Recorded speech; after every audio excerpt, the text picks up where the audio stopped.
Hello hi friends, ഞാൻ Deepthi. Welcome back to my YouTube channel. ഇന്നത്തെ എൻ്റെ യാത്ര ഒരു വെറൈറ്റി ഫുഡ് അത് അന്വേഷിച്ചുള്ളതാണ്. ഇവിടേക്ക് പോകാൻ കാരണം തന്നെ പല റിവ്യൂസും കണ്ടു ഈ ഒരു ഹോട്ടലിനെ പറ്റി. ഇപ്പം ഞാൻ പോകുന്നത് നിങ്ങൾക്കിപ്പോൾ കാണുമ്പം തന്നെ അറിയാം, വെള്ളായണി കായൽ അതിൻ്റെ നടുവിലൂടെയാണ് ഇങ്ങനെ റോഡിലൂടെ പൊയ്ക്കൊണ്ടിരിക്കുന്നത്. തിരുവനന്തപുരം ഡിസ്ട്രിക്റ്റിലെ വെള്ളായണിയിലെ പുഞ്ചക്കരി ഷാപ്പിലേക്കാണ് ഇന്നത്തെ യാത്ര. നമുക്ക് നോക്കാം, എല്ലാവരുടെയും റിവ്യൂ കണ്ടു, കൊള്ളാമോ ഇല്ലയെന്ന് നമുക്കൊന്ന് ടേസ്റ്റ് ചെയ്ത് നോക്കാം. ഇപ്പോൾ നമ്മൾ ഒരു പാലം കയറുവാണ്. അവിടെയായിട്ടൊരു കനാലുണ്ട്. ഈ പാലത്തിൻ്റെ അതാ ഇവിടെ ഒരു ബോർഡ് കാണാം. ഓൾറെഡി മുമ്പേ നമ്മൾ ചോദിച്ചവരെല്ലാം പറഞ്ഞിരുന്നു, ഒരു പാലമുണ്ട്, ആ പാലത്തിൻ്റെ സൈഡിലൂടെ പോയാൽ മതി, നിങ്ങൾക്ക് ആ ഹോട്ടലിൽ എത്താൻ പറ്റുമെന്ന് പറഞ്ഞിരുന്നു. കറക്റ്റാണ്, ഇവിടെ ബോർഡ് വച്ചിട്ടുണ്ട്, അതുകൊണ്ട് തെറ്റിപ്പോകത്തൊന്നുമില്ല. അപ്പോൾ ഇങ്ങനെ മുന്നോട്ട് ഞങ്ങൾ വരുന്ന വഴിയുടെ ഓപ്പോസിറ്റ് സൈഡ്, ആ കനാലിൻ്റെ അപ്പുറത്തെ സൈഡിലായിട്ട് നിങ്ങളിപ്പോൾ ഒരു ഷോപ്പ് കണ്ടില്ലേ, അത് വന്നിട്ട് ടോഡി ഷോപ്പാണ്, കള്ള് ഷാപ്പാണ്. അപ്പം അങ്ങനെ പോകുന്നവർ അവിടെയും ഒത്തിരി കാറുകളൊക്കെ കണ്ടു. നമുക്ക് പോവേണ്ടത് ഫാമിലി റെസ്റ്റോറൻറ്റ്, ഇവരുടെ തന്നെ ഫാമിലി റെസ്റ്റോറൻ്റ് ഉണ്ട്. അപ്പോൾ അതിനുള്ളിലേക്ക് ഇപ്പുറത്തെ സൈഡിൽ കൂടെ ഞങ്ങൾ പോകുന്നത്. അപ്പോൾ കാറ് മുന്നോട്ട് പോവാം, പ്രശ്നമില്ല, കാറ് പോകുന്ന റോഡ് തന്നെയാണ് മുന്നോട്ടപ്പോൾ നമ്മൾ പോയി നോക്കാം. കുറച്ചുകൂടെ പോകണമെന്നാണ് ബോർഡിൽ കണ്ടേക്കുന്നത്.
അങ്ങനെ ഞങ്ങൾ എൻട്രൻസിലെത്തി, പുഞ്ചക്കരി ഷാപ്പിൻ്റെ ഫ്രണ്ടിലെത്തിയിരിക്കുവാണ്.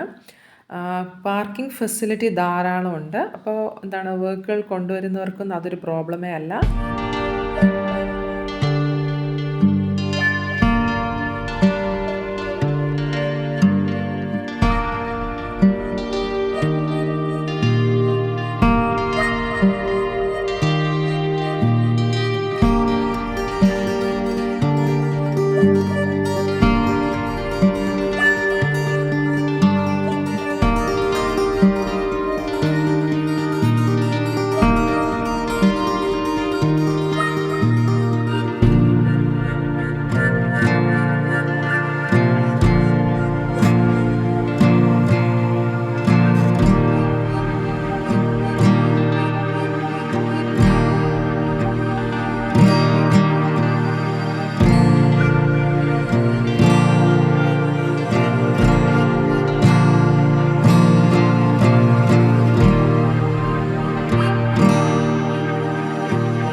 കയറി വരുമ്പോൾ തന്നെ ആദ്യം കാണുന്ന ഈ റൂമുകളാണ് ഫാമിലിക്ക് വേണ്ടി അവർ ചെയ്തേക്കുന്നത്. എന്തായാലും നമുക്ക് ഉള്ളിലോട്ട് പോയി നോക്കാം. വലിയ തിരക്കില്ല എങ്കിൽ അകത്ത് തന്നെ ഇരുന്ന് കഴിക്കാവുന്നേ ഉള്ളൂ. ഫാമിലി റൂം സെലക്ട് ചെയ്യേണ്ട കാര്യമില്ല.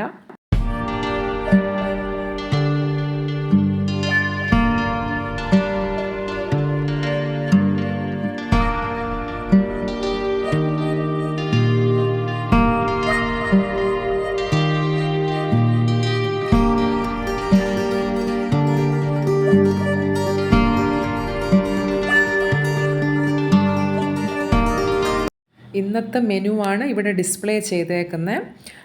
അങ്ങനെ മാത്രമല്ല, നമുക്ക് കിച്ചനുള്ളിലേക്ക് കയറി ഓൾറെഡി പ്രിപ്പയർ വെച്ചിരിക്കുന്ന ഫുഡ് അതിൽ നോക്കി സെലക്ട് ചെയ്യാം. അല്ല എങ്കിൽ ഫ്രീസറിൽ മസാലയൊക്കെ പുരട്ടി വച്ചേക്കുന്ന അതിൽ നിന്ന് നമുക്ക് ഇഷ്ടമുള്ളത് സെലക്ട് ചെയ്യാം. അപ്പോൾ അവർ അപ്പോൾ തന്നെ ഫ്രൈ ചെയ്ത് തരും. എന്തായാലും ഇതിൽ നിന്ന് ഞങ്ങൾ സെലക്ട് ചെയ്തു. എന്നിട്ട് വെയിറ്റ് ചെയ്യാണ്. എന്നിട്ട് ടേസ്റ്റ് ചെയ്ത് നോക്കാം.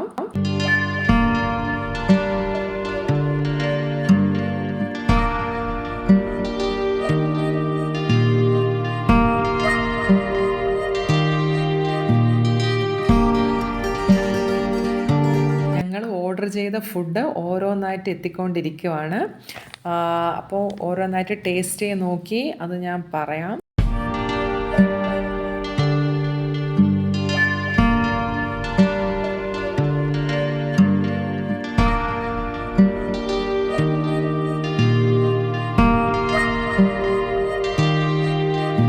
ഫുഡിൻ്റെ കാര്യം പറയുവാണെങ്കിൽ നല്ല ടേസ്റ്റി ഫുഡാണ്. പിന്നെ ആംബിയൻസ് അത്രത്തോളം നിങ്ങൾക്ക് ഇഷ്ടപ്പെടണമെന്നില്ല. ആംബിയൻസ് അത്ര നല്ലതായിട്ട് എനിക്ക് തോന്നിയില്ല. അങ്ങനെ വയറൊക്കെ നിറഞ്ഞ് പുഞ്ചക്കരി ഷാപ്പിൽ നിന്ന് ഞങ്ങൾ ഇറങ്ങുവാണ്.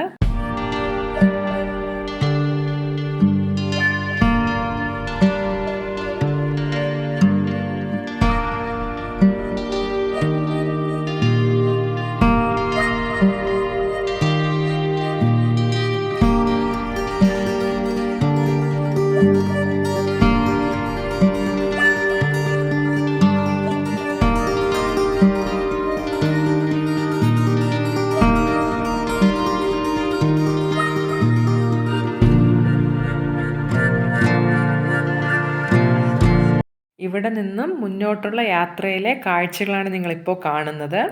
വളരെ മനോഹരമായ കാഴ്ചയാണ്, പറയാതിരിക്കാൻ വയ്യ. ഒരു സൈഡിൽ ഒരു തോടിങ്ങനെ ഒഴുകുന്നുണ്ട്. മറ്റേ സൈഡിലായിട്ട് നമുക്ക് കാണാൻ പറ്റുന്നത് പാടങ്ങളാണ്. ആക്ച്വലി ഈ ഏരിയ അറിയപ്പെടുന്നത് തന്നെ പുഞ്ചക്കരി പാടം. അത് കാരണം അവിടെ കൃഷി പ്രദേശങ്ങളാണ് കൂടുതലായിട്ട് ഈ ഏരിയയിൽ നമുക്ക് കാണാൻ പറ്റുന്നത്. അതുകൊണ്ടാണ് ആ ഒരു ആ റെസ്റ്റോറൻറ്റ് തന്നെ അങ്ങനെ ഒരു പേര് വന്നത്, പുഞ്ചക്കരി ഷാപ്പെന്ന്. ഈ ഏരിയ പുഞ്ചക്കരി പാടമാണ്. അവിടെ കൂടെയാണ് നമ്മൾ സഞ്ചരിച്ചുകൊണ്ടിരിക്കുന്നത്.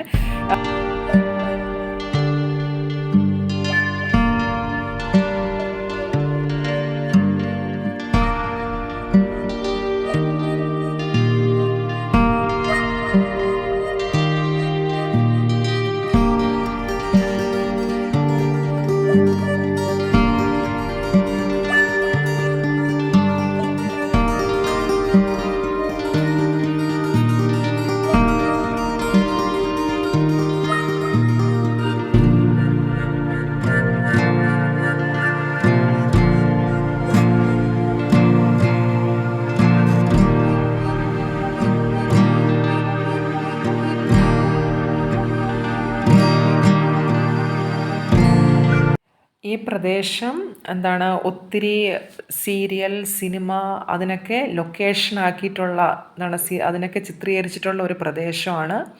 അവിടെ നമ്മൾ മുന്നോട്ട് പോകുമ്പോൾ നമുക്ക് അവിടെ ഒരു പാലം കാണാം. ഈ ഏരിയയും പല പല ഷൂട്ടിംഗ് നടന്നിട്ടുള്ള സ്ഥലമാണ്.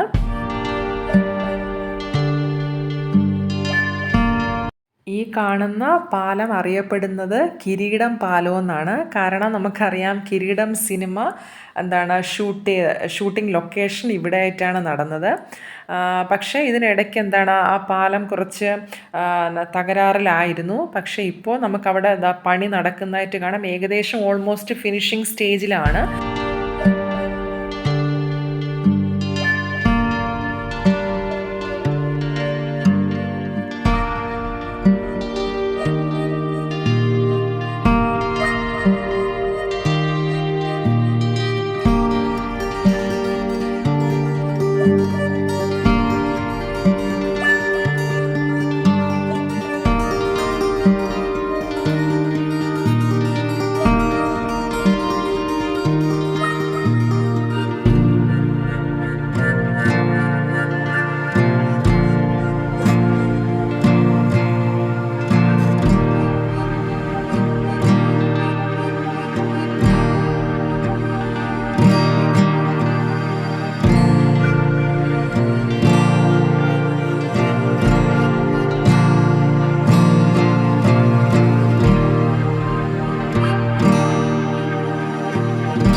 പുഞ്ചക്കരി പാടമാണ് നിങ്ങളിപ്പോൾ കാണുന്നത്. ഈ വരമ്പിലൂടെ മുന്നോട്ട് പോയാൽ ഒത്തിരി പാടശേഖരങ്ങൾ നമുക്കവിടെ കാണാൻ പറ്റും.